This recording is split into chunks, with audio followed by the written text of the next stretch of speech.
What's up, YouTube? Zan here. Today we're going to work on that baby. What is that? That is a, I don't even know what year. Hold on, let's check, see if I wrote it down. It is a Troy-Bilt 2-stage snow thrower Storm 2620, possibly manufactured in 2011. What we're doing today is, I've done an oil change on it already, which was just drain, refill, whatever, not a problem. Today we're going to look at, it's kind of rusty, some maintenance stuff that I have never done to this. Starting with the shave plate, which is this big black plate here, and the skid shoes. These skid shoes are supposed to have this nice flat bottom to them. They're gone. Just gone. So I've WD-40'd all the bolts I need to remove today, I think. And I know it's getting kind of rusty, so we're gonna springtime, because we got a big storm coming, so I gotta get this thing going now. I think in springtime we're gonna disassemble most of this and wire wheel, maybe sandblast, depending on where we're at in life, and clean up the rest of the main, what's it called? That's the chute, the main area. I don't know.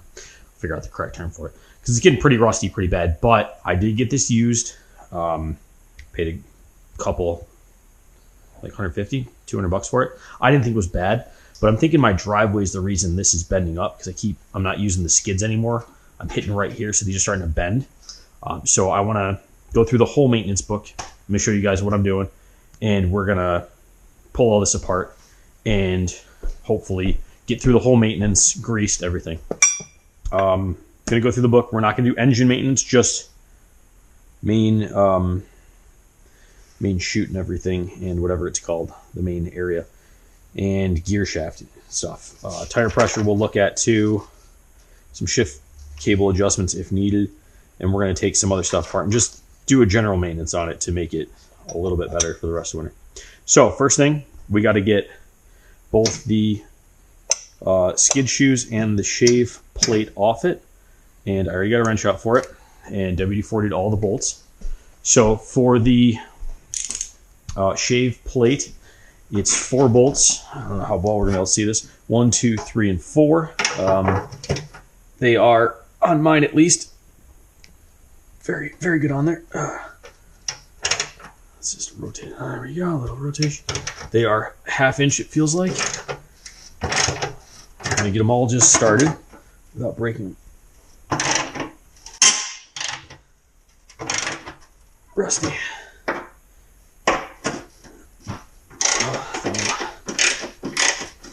And this shave plate does look pretty worn too, so this isn't gonna hurt. Actually, this bolt is so worn, I don't know if I'm gonna get it out. Like, there's not really a head left on the bolt or on the nut. It's like worn completely down. Okay, so we might have to torch or cut this one out, because there's not even a nut left. And if I get it off, let me take this off my head. I'll show you guys. Here, that's what's left of it. So there's not enough to get off for the shave plate there. So we're gonna have to figure that one out. Engineer the crap out of it. All right, skid plates, skid shoes are just these 2 bolts each side.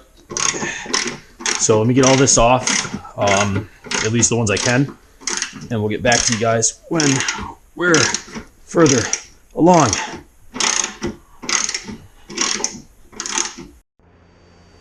All right, so here's where we're at. We got most of the bolts out. We got 2 left. One here that's really rusted in there, and the whole head's kind of messed up on it, and the other one that's gone.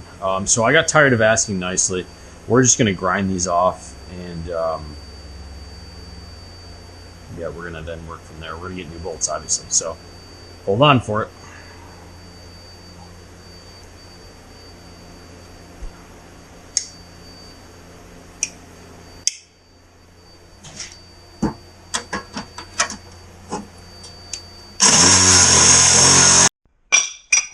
All right, shave plate and skids are off. Let's take a look at these. Here's what I had left. Here's the new one. Yeah, it was time. It was time.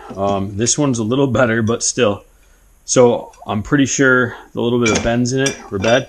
This, on the other hand, look at this thing. This is what was left of my plate. Yeah, something's telling me I needed a new one a while ago, but I didn't know any better, so I'm here to help you guys. But just look. I mean, obviously, red and black, different colors. The red one was like $3 more. I was like, yeah, whatever, it's black. Yeah, so these are going to the trash. This is not trash, but take them outside.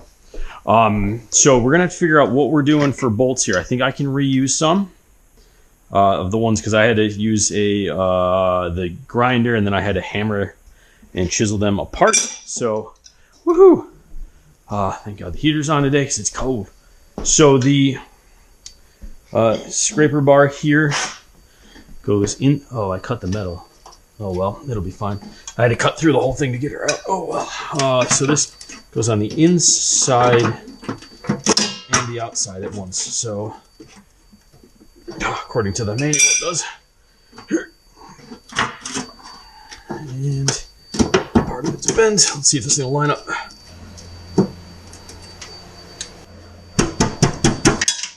Oh, bolt. There's one of the cut bolts. Oops. Yeah. Okay. We are right almost there. There we go.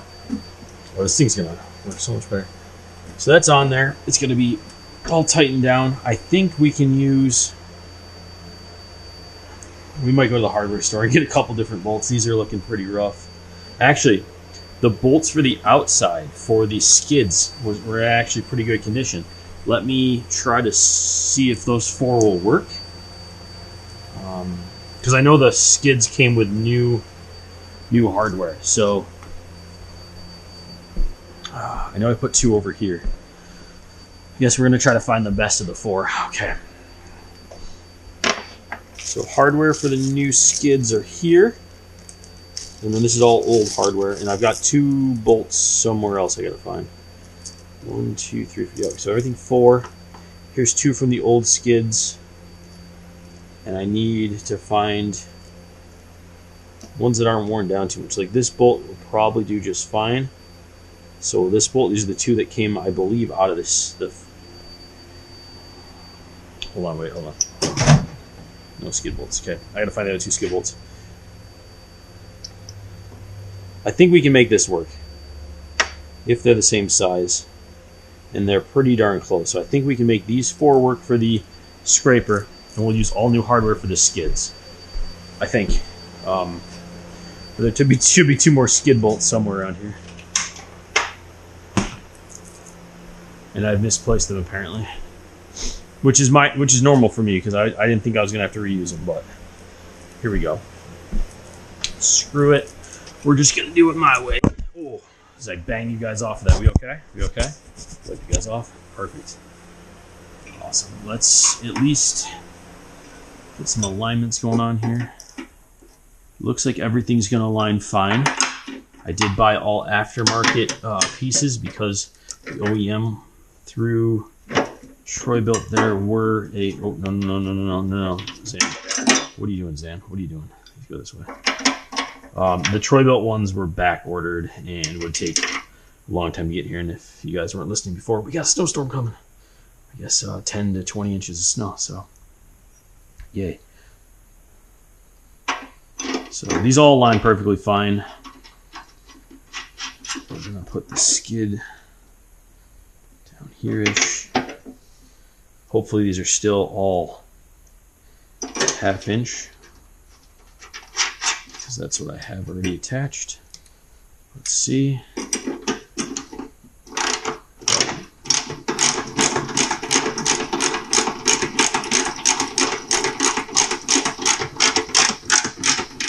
We're not going to get those too tight yet. We're just going to get them a little snug. I want to get all the bolts in before I start tightening anything down. Okay, holes all aligned there. Perfect. Might have to do something fancy to get these threads a little nicer. They are pretty beat up. I don't have any thread chaser for SAE, so we're going to be kind of SOL there. But let's see if we can just get them to start to seat, and we'll get them past the point. And then in the summer, when I take all this whole thing apart, I think I might just replace all the bolts that are being put on right now is for the scraper.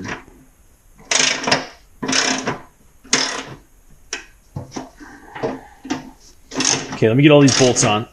Talk about alignment and everything, because there's probably alignments in the book for the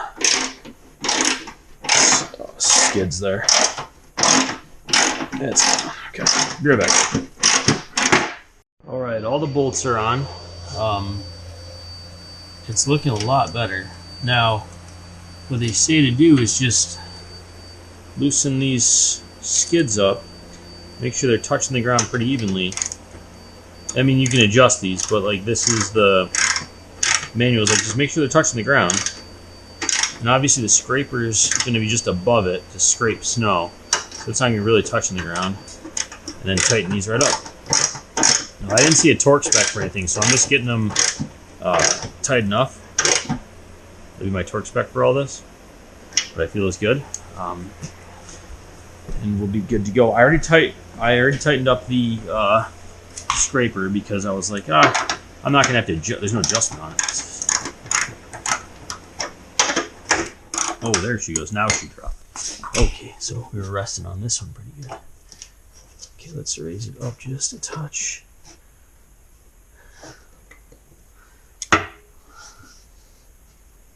Trying to see if we're kind of even. We're close, but let's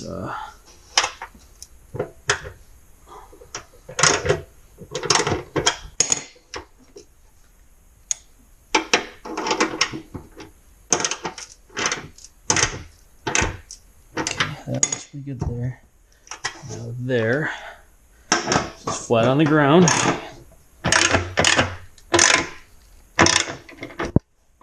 Sorry, bunch goes off something again.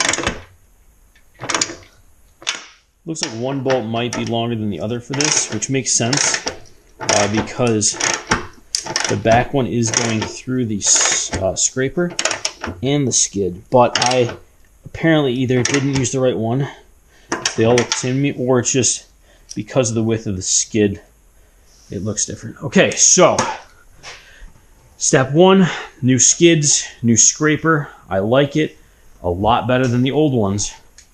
Now we move on to the next step. The next step, change pages. Oh, I changed pages because in here it talks about setting it up and putting the correct height on those. So if we go back to maintenance, we're going to lubricate the gear shaft.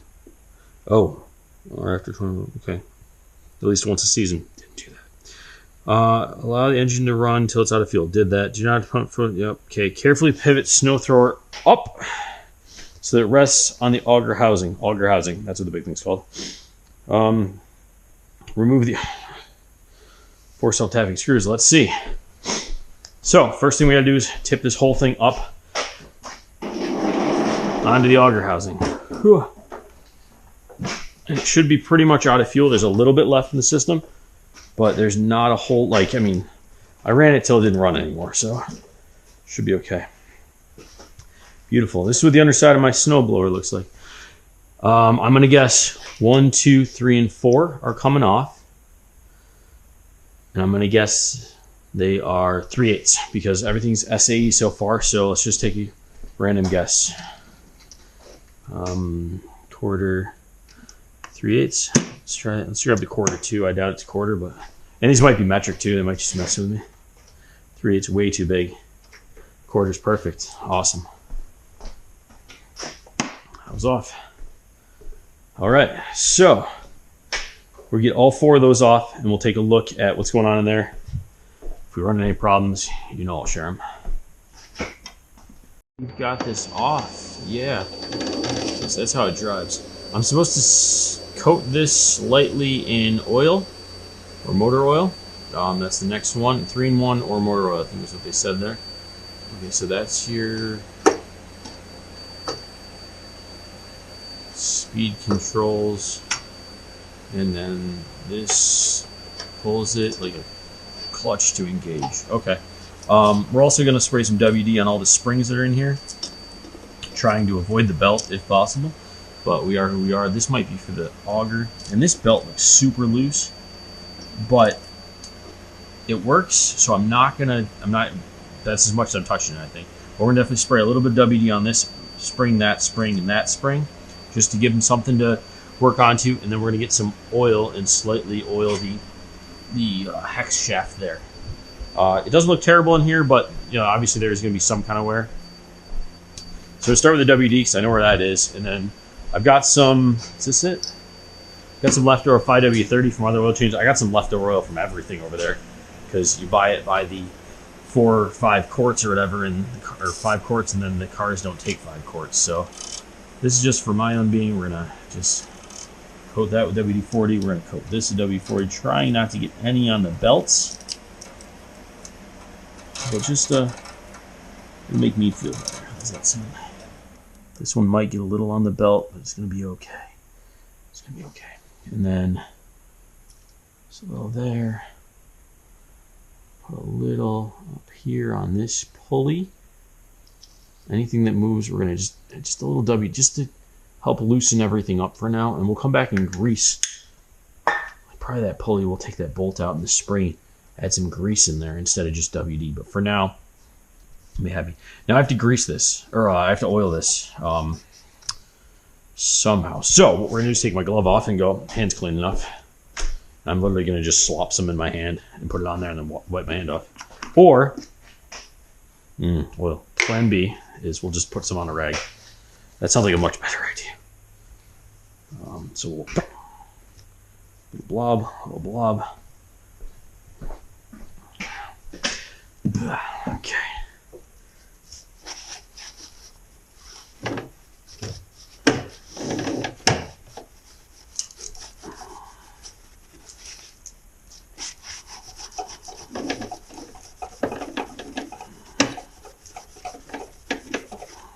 Okay, first off, I just used all the oil to kind of clean it. So we use the other side of the rag, and now we'll apply some oil. We'll just dab a little on there just to make me feel better. I feel better. The underside looks pretty nasty, so I think I will just try to wipe some of this off. Just grease off. Get some of this off. Yeah, it's really stuck on there. Okay, note to Future's End. When you take this apart in the summer, pressure wash that. Okay, so everything's lubricated in here now. Let's go look at the manual there, see what the next thing to do would be.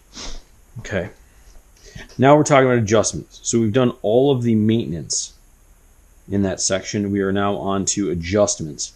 I don't think we need to do any adjustments. For the shift cable, drive shaft, everything works. The other thing they say right here is the last part, I guess, technically, the last part of maintenance. At least once a season, remove the shear pins from the auger. They're very, very rusted, so I don't know if that's going to be possible. Spray lubricant inside the shaft and around the spacers and the flange bearings around the flange bearings found at either end of the shaft. See that? So 1, 2, 3, 4. So what we'll do, we'll put the bottom back on, we'll flip it back over, we'll see what we can take apart. I do have spare shear pins, but they work in there. So maybe what we'll do is just spray around them. Now, take out the one that's new because I had to buy new ones. See if the other ones will move a little bit, or at least spin them around and get some WD in there, at least to lubricate those. And honestly, maybe some white lithium grease would be better than WD for those. But you know what? Maybe we'll do WD today to try to help break up any rust that's in there. In the spring, come back and overhaul this thing, when we're done snowing. Overhaul this thing and do a whole bunch of other stuff. Thoughts? We'll see when I get there. The other thing we have to do is set the tire pressure. And I want to look, I thought they said at one point for once a season to grease the wheels. But it's like in a different... Okay, engine.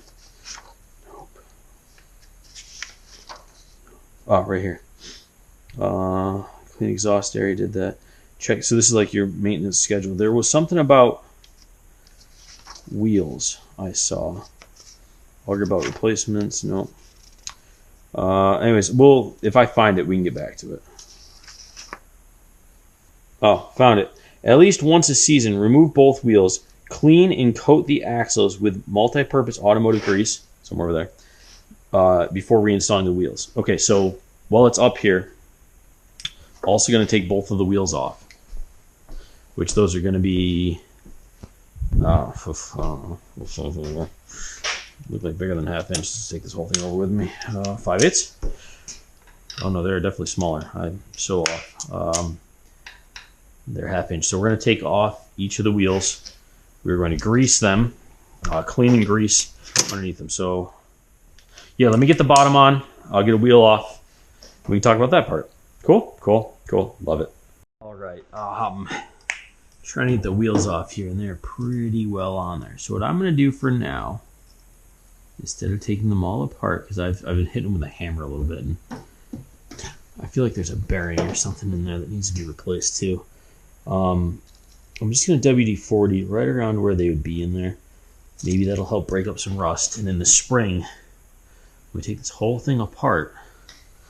When it's not snowing, we'll be able to maybe get those wheels off. Obviously, the tread looks good on them.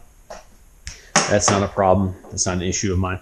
It's just I wanted to try to grease the wheels because that's what the maintenance manual says.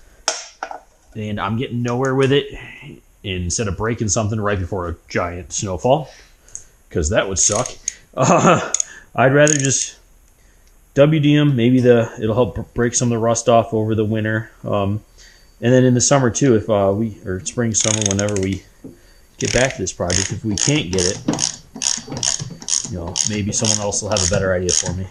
If anyone does have any ideas of how to get those off, besides hitting with my purse a little harder, and I feel like it needs a bearing in there somewhere because it's kind of wiggly. Let me know if there's any tricks that I'm missing. And if anyone wants to tell me how long this engine can sit on its front like this without, with the oil not coming out in the wrong places, that'd be great to know, because it's been on its front there for a good time. So, bottom cover's on. We're going to set the tire pressure on this, and then we're going to look at the auger shear pins, that's the term, and see what we can do about those. See if there is a way to at least lubricate, if not remove and lubricate them the right way. So, be back once this is all back together and this thing's back on its wheels. All right, we're back on our wheels. It took me a lot longer than I thought it would to find the pressure for those. Had to read through the book. Small little line says, check the tire. It'll tell you the pressure. And then instead of turning on my air compressor for those little tires, I actually grabbed a bicycle, pumped them up. 20 PSI, just so everyone knows. The next thing we're going to look at is these shear pins up here. Oh, these are very rusted. I broke one last year before, which is this guy here, and was able to knock out the other one and replace it. But yeah, none of these other ones are moving. And this one still kind of moves. So what I'll do is I'll take this one out for now, because those other ones are so rust down there. I'm afraid if I try to take them out, they're not coming out. And I'd rather not break something that's about to be used for a snowstorm. So let's just...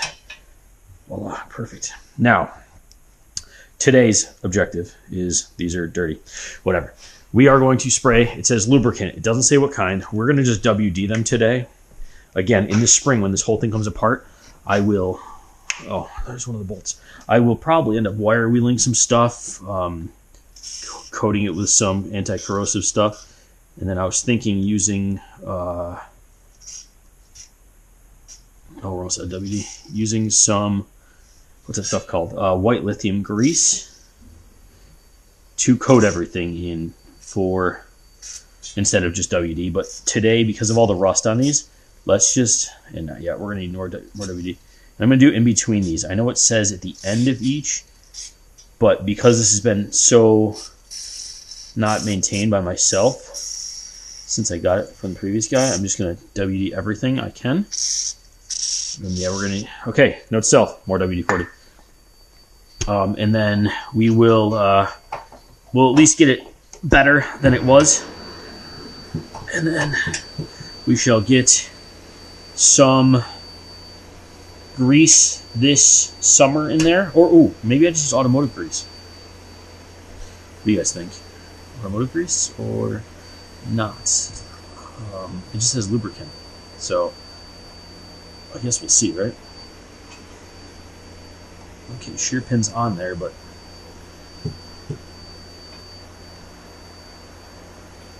Okay. I think we're good for now. Oh, yeah, this thing is dead empty. Let's just... If there's any left in there, we're just going to kind of spray it in here, because it'll help keep anything from sticking, but I think I'm just doing aerosol on this thing now. So, there's nothing left. Okay, tapped the WD-40 can already. All right, let's go back to my my maintenance book here.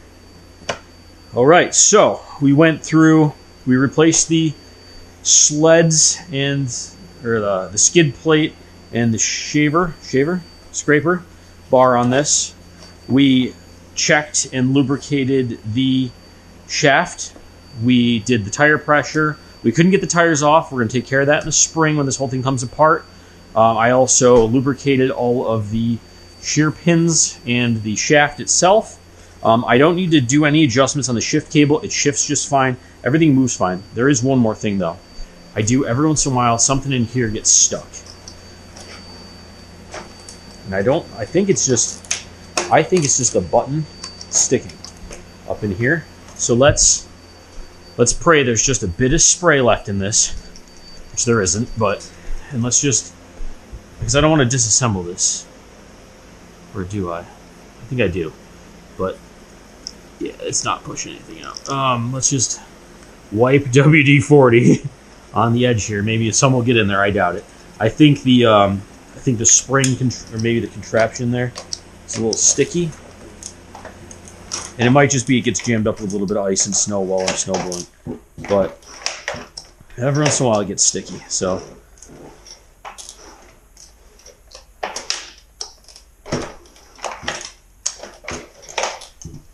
So this seems loose. Oh, it's just shear pins on it. Okay. So it's not really loose. Okay. But I think that's good enough for today's maintenance on that. We've got it all up and running. This maintenance manual I found online. It was very easy. I've added some of my own notes, like what size wrenches to use for certain things, what size bulb it is, because the bulb is listed as a Troy-Bilt number, but it's actually just an automotive bulb. And I have a little thing saying what I've done to it. Whoop-de-doo. I keep, in my notes section, I keep a record of my maintenance. So I'll write in today's maintenance we've done on it. Last thing I want to do is fill her full of fuel. Because, again, we're getting a snowstorm. We're going to fire her up just to make sure it still runs properly, because it's been on its side for a little while. And then we'll call it. Now, I always use ethanol-free fuel for everything in this garage right now. Why? It doesn't gum up. This is carbureted, so it gets ethanol free. That gets ethanol free because it needs 90 plus. I just do it on the Z125s. These aren't my bikes, these four. So I don't care about those as much because they're not mine. I know Heather runs 87 in her bike because that's what it's recommended by the manufacturer. And there's no reason to do anything more than that. But I always use 90 for everything else. Ethanol free. And this is loose. That's not good. That's probably why it looks like it's leaking there. So let's see if we leak, and then we'll get a wrench if we need to.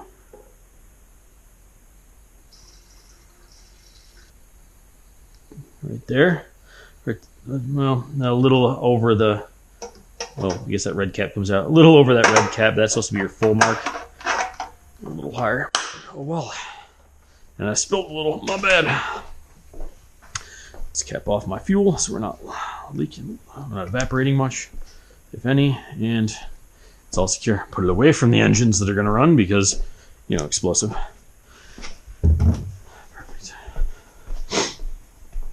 Now this thing's been sitting on its front for a while, so this might start funny. Fast choke. How many pumps? 1, 2, 3. Come on, first pull.